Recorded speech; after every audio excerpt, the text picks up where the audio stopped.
원투 낚시랑 효율적으로 친해질 수 있는 방법이다 라는 점 꼭 기억해 주시고요. 안녕하십니까, 입질톡TV 시청자 여러분. 오늘도 낚시가 쉬워지는 입질톡TV에 오신 것을 환영합니다. 저는 낚싯대 만드는 최스텝 최강일이고요. 오늘은 오래간만에 원투 낚시 이야기 한번 드리려고 합니다. 주제는 원투 낚싯대 케미라이트에 대한 모든 것입니다. 그럼 시작합니다.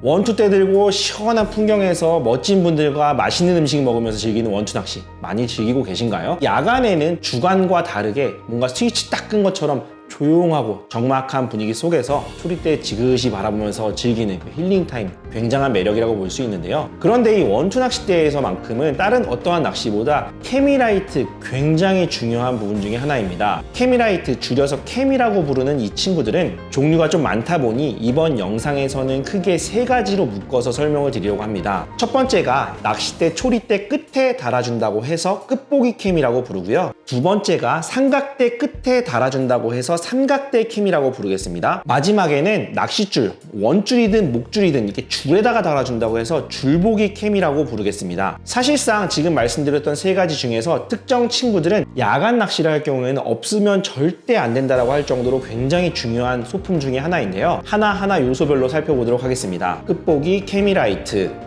원투 낚싯대의 입질 어떻게 파악하시나요? 낚싯대를 들고서 물고기의 입질을 파악할까요? 아니면 수면에 드리워진 찌가 쏙 사라지는 걸 보면서 입질을 파악할까요? 물론 채비에 따라서 원투 낚시라고 하더라도 낚싯대를 들고서 감으면서 뭔가 손맛을 즉각적으로 느끼고 올려주는 훌치기 낚시라든지 아니면 소세지찌 달아서 즐기는 원투 찌 낚시들이 있긴 합니다만, 원투 낚시 자체를 옛말로 끄신바리, 처박기 낚시 이렇게 불렀던 것처럼 기본적으로 원투 낚시하면은 묶음 채비에다가 생미끼 달아서 멀리 던지고 그 채비들이 바닥에 가라앉아서 그것을 물고기들이 먹는 것을 기대하면서 기다리는 것이 원투 낚시의 기본이라고 볼 수 있는데요. 초리대가 지속적으로 움직이는 게 파도인지 아니면 입질인지 아니면은 물고기가 지금 먹는 중인지 완전히 먹고서 쭉쭉 도망가는 건지 이런 것들을 초리대의 움직임을 보면서 파악을 하게 되는 거죠. 하지만 야간에는 어떻게 할까요? 가로등이 있다고 하더라도 초리대 끝을 야간에 지속적으로 계속 지켜보는 것은 불가능하겠죠. 그렇다고 주간에 쓰던 딸랑이를 달아놓고 기다린다면, 심지어 내가 낚싯대를 2대, 3대 펴놓은 다대 편성 중이거나 아니면 주변에 낚시를 하는 사람이 있을 경우에는 내 낚싯대 안에서도 1번 땐지 2번 땐지 3번 땐지도 헷갈릴 뿐더러 옆 사람 낚싯대에 입질이 온 건지 정말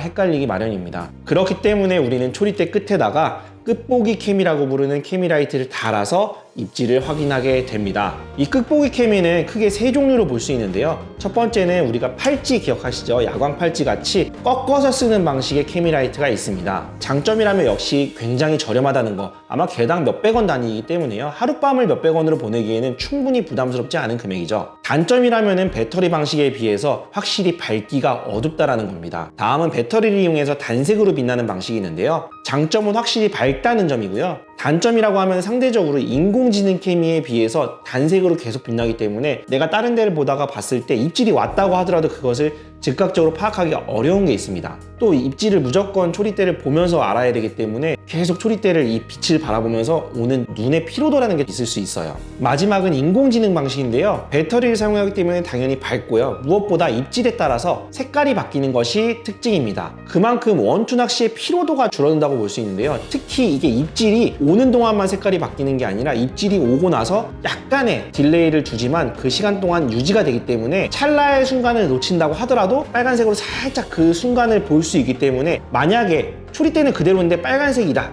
라고 하면은 아주 방금 전에 입질이 왔었구나 라고 인지를 하고 낚시에 집중을 할 수 있는 겁니다. 단점이라면 역시 10,000원을 훌쩍 넘는 가격대가 부담이라면 부담이겠고요. 또 다대 편성을 하려면 이것도 개당 하나씩 있어야 되기 때문에 조금 부담이 될 수 있다고 생각을 합니다. 또한 이런 끝보기 케미도 나름 소모품이기 때문에 캐스팅과 함께 날아가 버리는 경우도 왕왕 있기 때문이죠. 그렇다고 하더라도 심플하게 말씀을 드리면은 10,000원이 넘더라도 그 이상의 가치는 확실하기 때문에 저는 웬만하면은 커피 2-3잔 드실 돈으로 끝보기 케미에 투자를 하라고 말씀을 드려요. 낚시 피로도가 확실히 줄어드는 만큼 낚시의 재미는 올라갈 수밖에 없거든요. 줄보기 케미라이트.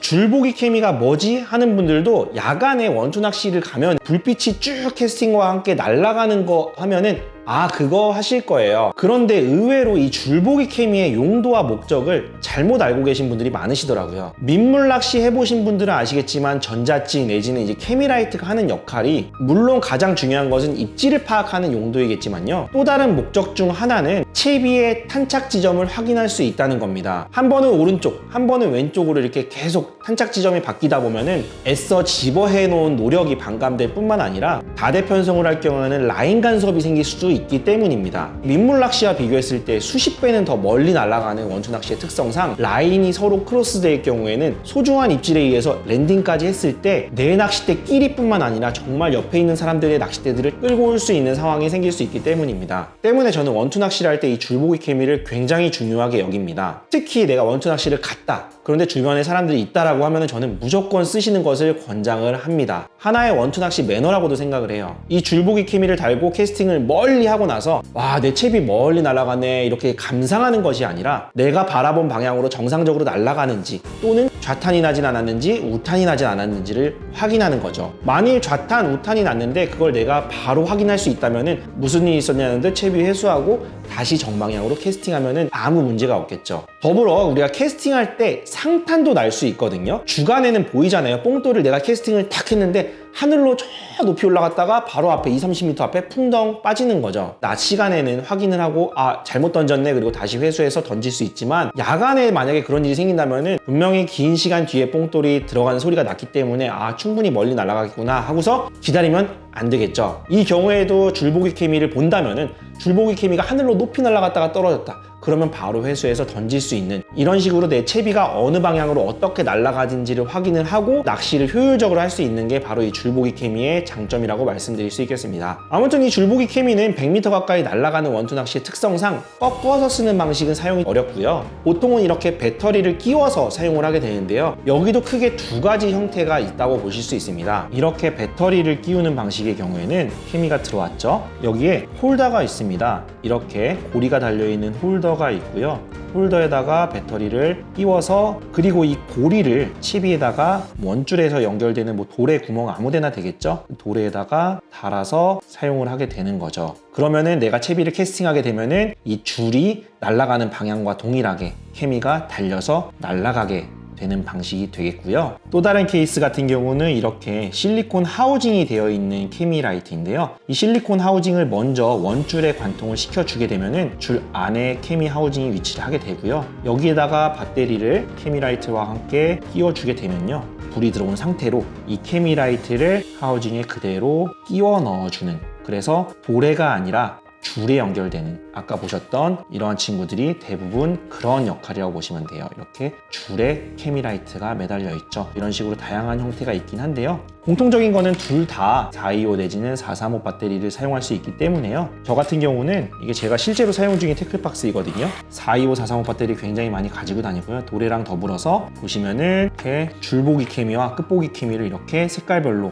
다 챙겨서 다닙니다. 상황에 맞게끔 사용할 수 있게 말이죠. 이렇게 케미 고리를 이용해서의 장점 같은 경우는 케미를 교체하거나 리필하기가 쉽다는 점이고요. 단점 같은 경우는 이 도래에 달았기 때문에 이 도래가 손실이 된다면, 채비가 말 그대로 터져나간다면 케미라이트도 함께 사라질 수 있다는 부분이고요. 다음 이렇게 줄보기 케미라이트 같은 경우는 확실히 도래가 터지더라도 원줄에 달게 되면은 어느 정도는 케미라이트를 회수할 수 있다라는 부분이 되겠지만 주간에 낚시하다가 그대로 야간에 낚시할 때 뭔가를 장착하는 게 아니라 채비를 다시 잘라내고 도래보다도 이 하우징이 더 작기 때문에요. 원줄에 다시 끼워주고 하는 과정이 필요하다 라는 부분이 단점이 될 수 있겠네요. 마지막은 아까 소개한 끝보기 케미들과 역할은 같지만 원투 낚시 보조용품 중 하나인 삼각대를 이용한 방식이라고 볼 수 있는데요. 우리 주간에 낚시할 때 원투 낚시 방울 달아주곤 하죠. 이 방울 어디다 다나요? 바로 이 초리대 끝에다가 달아주죠. 하지만 캐스팅 할 때마다 꼈다 뺐다 하는 것도 번거롭고 실수로 낀 상태에서 캐스팅을 하다 보면 방울이 날아가 버릴 수도 있고 또 그 실수로 거기에 라인이 꼬이게 된다면 낚싯대가 파손되는 등 겪을 수 있는 조금의 불편함이 있는데요. 반대로 우리가 삼각대 끝에도 방울을 달아줄 수 있거든요. 이럴 경우에는 초리대 끝에 예민한 입질 전달까지는 아니겠지만 그래도 초리대가 어느 정도 꺾일 정도의 확실한 입질은 그 진동을 타고 삼각대 끝에 방울을 통해서도 전달되기 마련이거든요. 그리고 초리대에 직접 체결하는 방식과 비교했을 때 캐스팅할 때마다 별도로 붙이고 떼고 할 필요도 없고요. 마찬가지로 이 삼각대 끝에도 케미라이트를 달아줄 수 있습니다. 아까 보셨던 끝보기 케미라이트를 전기 테이프를 이용해서 직접적으로 붙여주시는 분들도 계시고요. 아니면 이런 식으로 삼각대 전용 케미라이트가 있어서 이렇게 삼각대 끝에다가 끼워줄 수도 있습니다. 이거 같은 경우는 이제 방울까지 결합된 형태이기 때문에 주간 낚시, 야간 낚시를 동시에 즐길 수 있겠죠. 더불어서 일반적인 삼각대 말고 유정 서프스탠드 1218 같이 V형자 헤드를 가진 삼각대들이 있잖아요. 그런 스탠드 같은 경우는 끝에 튀어나온 구조물이 없기 때문에 실리적으로 이런 것들을 달고 싶어도 달지 못하는 경우가 있을 수 있어요. 근데 그런 삼각대에도 이렇게 별도의 V센스라고 부르는 이러한 구조물을 이용하면은 헤드를 띄어내고 이렇게 헤드를 끼워주면은 여기도 마찬가지로 라이트를 달아줄 수 있습니다. 물론 낚시에 무조건이라는 단어는 있을 수가 없겠죠. 하지만 야간 원투 낚시에 있어서만큼은 끝보기 케미라이트 이 정도는 무조건 있어야 한다 기억해 주시고요. 전문가도 아니고 케미라이트에다가 10,000원씩이나 써 그냥 난 초보니까 꺾어서 쓰는 거 쓸래 라고 하시는 분들도 많이 계실 텐데요. 근데 반대로 초보이기 때문에 투자할 만한 가치가 있고 원투 낚시랑 효율적으로 친해질 수 있는 방법이다 라는 점 꼭 기억해 주시고요. 끝보기 케미 내지는 삼각대 케미 그리고 줄보기 케미라이트까지 그 용도와 사용법을 잘 기억해 놓으셨다가 원투 낚시 야간에 즐기실 때 꼭 한번 활용해 보시길 바랍니다. 특히 초보자라면은 사람 많은 데서 낚시를 즐기실 때 이 줄보기 케미라이트 많이 안 쓰시는데요. 정말 한 번씩 꼭 써보시기를 권장을 드리면서 오늘의 이야기를 마치도록 하겠습니다. 오늘 영상이 도움이 되셨다면 좋아요와 구독 버튼 부탁드리고 앞으로도 좋은 영상으로 찾아뵙도록 하겠습니다. 감사합니다.